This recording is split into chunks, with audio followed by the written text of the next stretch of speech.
যে বাইরে বেরোলেন একেবারে আয়কর বিভাগের আধিকারিকদেরকে সঙ্গে করে নিয়ে, কেন্দ্রীয় বাহিনী জওয়ানদেরকে সঙ্গে করে নিয়ে, এবং দেখা যাচ্ছে যে দীর্ঘ 15 ঘন্টা টানা তল্লাশি অভিযান চলল দেবাশিস কুমারের বাড়িতে।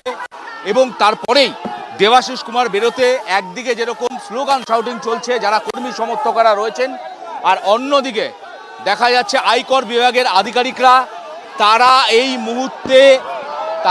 মুহূর্তে একেবারে দেবাশিস কুমারের সঙ্গে বাইরে বেরিয়ে এলেন। আয়কর বিভাগের একাধিক আধিকারিকরা রয়েছেন এবং তাদেরকে কেন্দ্রীয় বাহিনীর তরফ থেকে একেবারে স্কোয়াড্রন করে দেবাশিস কুমার সামনের সারিতে থেকে এই মুহূর্তে একেবারে সরাসরি এই মুহূর্তে একেবারে কেন্দ্রীয় বাহিনী জওয়ানদেরকে সঙ্গে করে নিয়ে আয়কর বিভাগের আধিকারিকরা বেরোলেন। একদিকে দেবাশিস কুমার রয়েছেন একেবারে সামনে এবং আয়কর বিভাগের আধিকারিকরা রয়েছেন।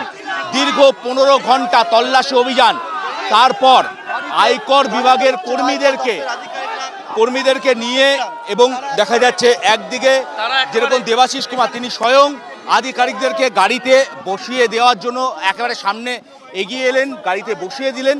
এবার অন্যদিকে দেবাশিস কুমারের বাড়ির বাইরে থাকা কর্মী সমর্থকেরা তারা স্লোগান শাউটিং তারা চালিয়ে যাচ্ছেন। দেবাশিস কুমারের সঙ্গে সৌজন্য বিনিময়ের যে ছবি আয়কর আধিকারিকদের, সেই ছবিও কিন্তু ধরা পড়ল।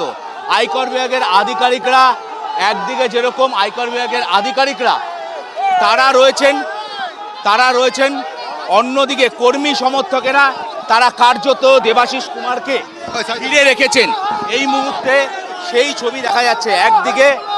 একদিকে দেবাশিস কুমার তিনি বাড়ি থেকে বেরিয়ে এলেন, কর্মী সমর্থকদের যে ভিড়, সেই ভিড় এই মুহূর্তে চোখে পড়ার মতন। একদিকে কর্মী সমর্থকদের ভিড়, অন্যদিকে কেন্দ্রীয় বাহিনীর তরফ থেকে যারা আধিকারিকরা রয়েছেন তাদেরকে দেবাশিস কুমারের তরফ থেকে একেবারে আয়কর বিভাগের কর্মীদের নিয়ে বেরোলেন এবং সৌজন্য যে সাক্ষাৎ বা সৌজন্যতা সেটাও দেখালেন এবং সরাসরি দেবাশিস কুমার এই মুহূর্তে বাড়ি